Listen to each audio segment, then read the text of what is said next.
Hoje, o Melhor e Mais Justo, ao vivo, analisa as projeções para o desenvolvimento brasileiro. Nessa conversa estão aqui comigo Pedro Paulo Branco, economista e assessor da direção executiva do Sindicato dos Metalúrgicos do ABC. Ayrton Santos, coordenador de atendimento técnico sindical do DIEESE, e Ladislau Dobor, economista e professor da PUC São Paulo. Terminamos o segundo bloco, eu segurei o Pedro Paulo, queria entrar e dizer, olha, tem uma coisa, um detalhe importante nisso que o Ayrton dizia, relacionado à taxa de juros. À taxa de juros. Pois então, é importante lembrar que, por ser um espaço de decisões discricionárias, a política econômica nem sempre dá conta de toda uma agenda.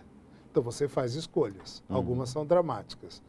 No momento que o país passou a viver, a partir do aprofundamento da crise econômica mundial, de 2008, algumas escolhas tiveram que ser feitas recentemente. E uma delas implicou, porque houve um risco de descolamento das taxas de inflação, tá? Houve esse risco, e aí o remédio tradicional foi utilizado pelo Banco Central. É evidente que em detrimento do crescimento. Quando você puxa a taxa de juros, como aconteceu, você inibe. Mas houve uma calibragem para pelo menos evitar que se perdesse renda e emprego. É por isso que a autonomia absoluta do Banco Mundial, do Banco Central, absolutamente não dialoga com políticas macroeconômicas estratégicas num país como o nosso em especial, que tem desafios grandes a serem vencidos. Isso de um lado. De outro lado... O presidente do Banco Central não tem mandato popular, né? Não tem mandato popular. Né? Convenhamos, pois é, ele é nomeado. Ele, portanto, está sujeito a uma agenda que é do governo, que foi eleito legitimamente. Que é do povo, tá certo? Que com a autonomia que é necessária para ele poder também enfrentar de maneira adequada os desafios que se colocam na regulação do mercado financeiro, etc. Uma autonomia técnica, operacional, né? Mas não independência. Que é estabelecido hoje permite ao Banco Central atuar dentro de regras muito explícitas, de objetivos que são declarados, especialmente as metas de inflação, e tem havido uma vigilância o tempo todo para que a gente não saia daqueles limites que estão estabelecidos. E é importante também não mirar num centro de meta mais baixo, porque significaria levar o país para o retrocesso econômico. Tudo isto significa um desafio imenso em que o poder político dialoga com atores econômicos também poderosos que põem sobre a mesa exigências e requisitos, e estas tensões são transferidas para a política econômica o tempo todo. O que nós estamos vendo hoje é um momento em que se equilibrou num ponto que não é ideal. É evidente que nós temos que perseguir um novo ciclo de redução da taxa de juros, e isto se fará acompanhado de melhorias das condições gerais de funcionamento da economia. Ganhos de produtividade, aumento da escolaridade, sustentação de um nível de demanda agregada adequado para que as empresas produzam nas escalas que reduzam os custos médios e, portanto, não tensionem a inflação, na redução do valor do crédito no que diz respeito ao seu custo, traduzido por taxa de juros, etc. Tudo isto são questões difíceis, muito desafiadoras, que exigem da autoridade política presidencial e daqueles que, por poder delegado, atuam nesta direção de fazer a política macroeconômica pensando no desenvolvimento, exige o tempo todo, inclusive, revisões de certas decisões de conjuntura. E o tempo todo é importante isso. Porém, o rumo está definido. Isso, mas... E nós estamos discutindo hoje se mantém este ou se troca de rumo. Significa um outro caminho. O outro caminho, embora digam que não é isso, acaba se traduzindo claramente pelo que nós estamos entendendo. Significa mirar numa taxa de inflação de centro de meta muito baixa, significa elevar superávit primário para financiar custos de elevação da taxa de juro, que implicarão em redução do nível de atividade e, portanto, obtendo-se por aí aquilo que se diz necessário, que é o combate à inflação, a custos sociais que não se deve pagar e não há por que pagar e não há por que optar por política macroeconômica com esta orientação. Essa é a questão que está sendo debatida no Brasil hoje. Nesse momento. A inflação aí é muito utilizada como argumento, como o PIB utilizado também como argumento ideológico, né? Porque em nome de proteger a população da inflação, você, né, casca diz, é um sacrifício necessário, né? Agora, eu acho que primeiro toda essa... Ladislau, deixa eu aproveitar então, Isso. porque aí você então já tenta atender a demanda da Júlia Hernandes, que entrou via Facebook e diz assim: como tornar a economia um assunto muito complicado para a população, algo fácil de se entender. Vejo as pessoas falando sobre inflação sem nem saber ao certo o que é, reproduzem o que vem na mídia. E ela... Exatamente isso. Veja bem, Então ajuda a traduzir. Os comentários que vêm na mídia e que permitem dizer, meu Deus, a catástrofe, essas coisas, né?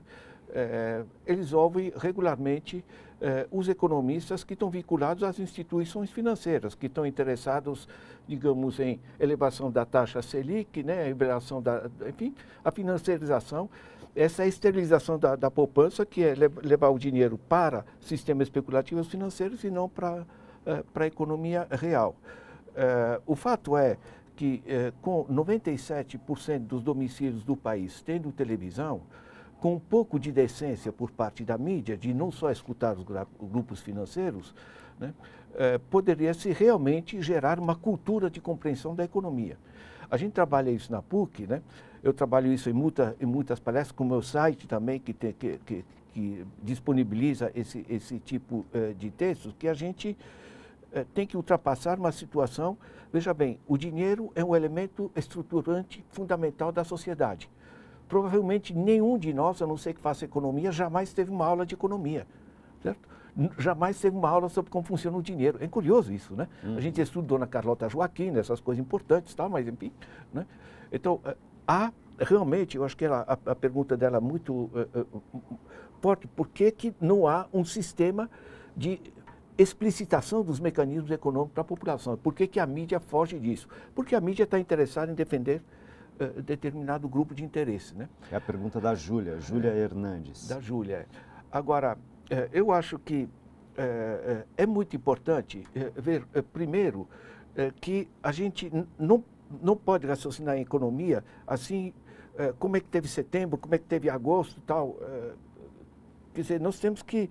Isso é um país, a inércia é muito grande, né? Isso vai mudando. Se a gente pega, como pegamos numa pesquisa em 5.565 municípios, né, de 91 a 2010, a gente constatou que em 91 tínhamos 85% dos domicílios com IDH muito baixo, né, que é abaixo de 0,50, está no buraco, 85%. 2010... 20 anos depois, portanto. 20 anos depois, portanto, pegando vários governos, uma tendência, não é voo de galinha. Uma série histórica, né? Você tem apenas 32 municípios com IDH classificado como muito baixo, 0,6%, certo?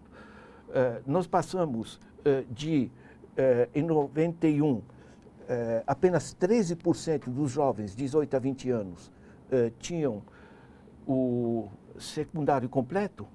Ensino médio. O ensino médio, estou na antiga, né? Em 2010. Em 2010, são 41%. Triplicou.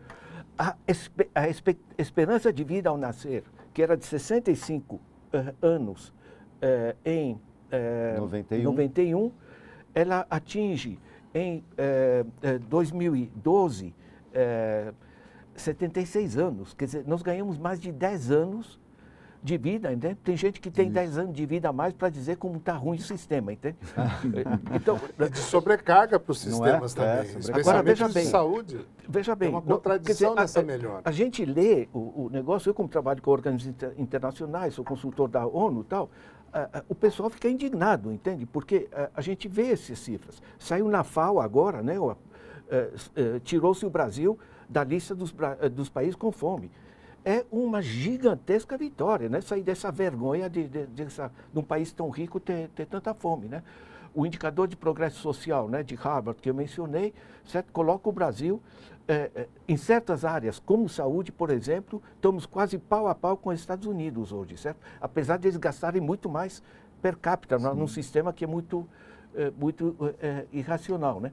Então, na realidade... Irracional e perverso o sistema americano na saúde.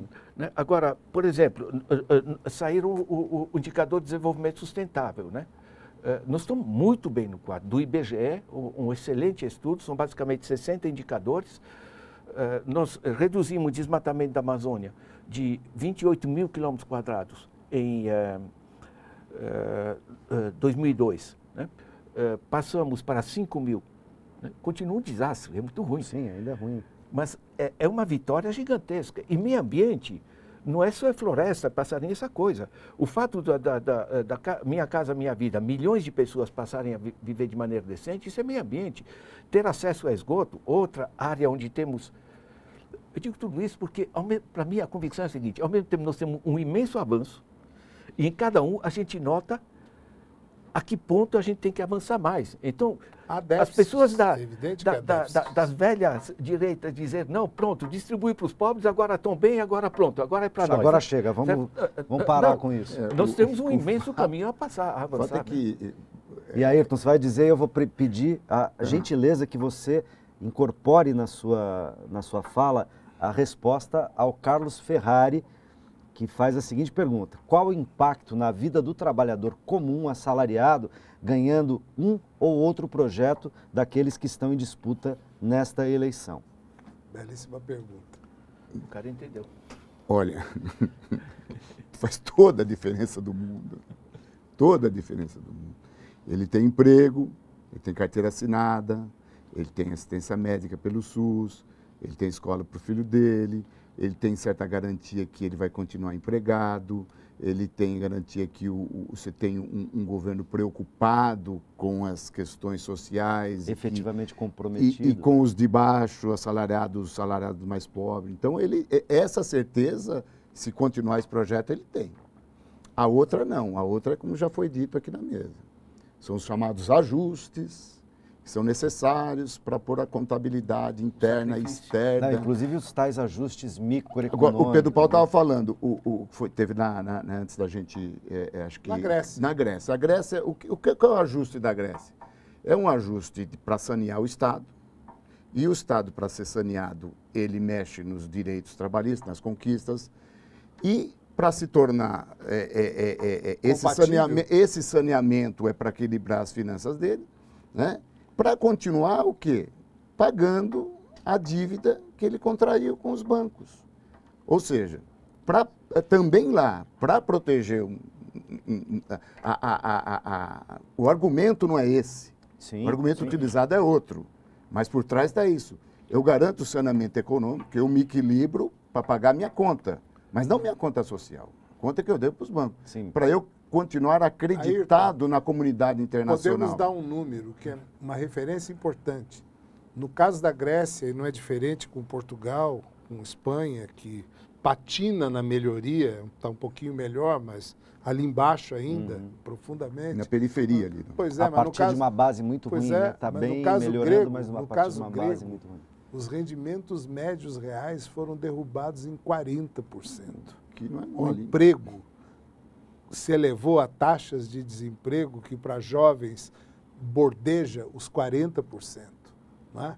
E é uma sociedade desesperançada. Isso é tão ruim que mesmo toda aquela convulsão que ocupava as praças por dias infindáveis na Grécia, você vai quebrando a própria espinha, o ânimo, a autoestima da população e aparentemente haveria uma paz. É muito mais a paz dos cemitérios do que a paz de uma sociedade saudável, que avança, que tem novas conquistas a obter, que é o que nós temos aqui no Brasil. O Ladislau apontava muito bem. Quer dizer, nós vencemos imensas dificuldades e ainda temos déficits pela frente. Agora, nesse sentido... Que precisam ser enfrentados com crescimento econômico, com melhoria dos rendimentos, com mais emprego, com mais escolarização e com a saúde pública funcionando ainda melhor. É disso que se trata. Agora, nesse sentido, nós somos o exemplo para eles, sim, para os europeus. Porque nós estamos atravessando uma crise também, estamos segurando o rojão aqui em termos sociais. Porque fizemos as políticas defensivas contra isso que o receituário aplicado na Grécia impôs. Exatamente, nós conseguimos nos defender, criamos um caldo de cultura aqui que, olha, né, que conseguimos nos defender dessa situação. Né? Então, agora, o tensionamento que existe agora é a questão daquele responsável pela propaganda do nazismo, que uma mentira é contada várias vezes, Goebbels. Goebbels. Se torna verdade.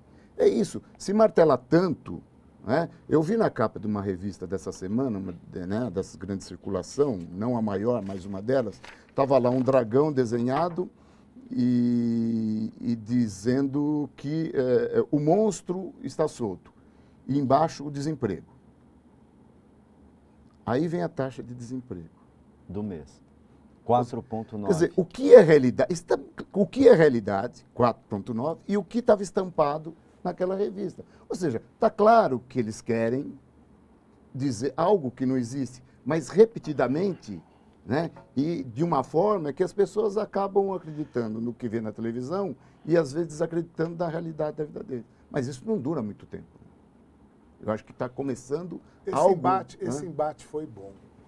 A cada ciclo eleitoral, nós temos um país mais maduro, uma população mais consciente dos seus direitos apesar da conquistados. polarização. Apesar de tudo, eu sou muito otimista com o amadurecimento da democracia brasileira, uma democracia de massa, que a cada ciclo eleitoral, por mais imperfeitas que sejam as campanhas, por mais que haja uma invasão perniciosa dessa mídia que o Ayrton assinala e que é hegemônica, no sentido de formar as grandes manchetes, que por sua vez são refletidas nos telejornais. Apesar disto tudo, a população vai aprendendo a cada novo passo a discernir e a fazer escolhas. E quando ela faz escolhas, o seu discernimento está baseado na realidade concreta que ela vive. E nós temos, com imensas dificuldades ainda, mas com o crescimento da escolarização, levado para a população os esclarecimentos suficientes para que as decisões eleitorais sejam revestidas de grande legitimidade, principalmente quando as grandes questões nacionais estão em jogo.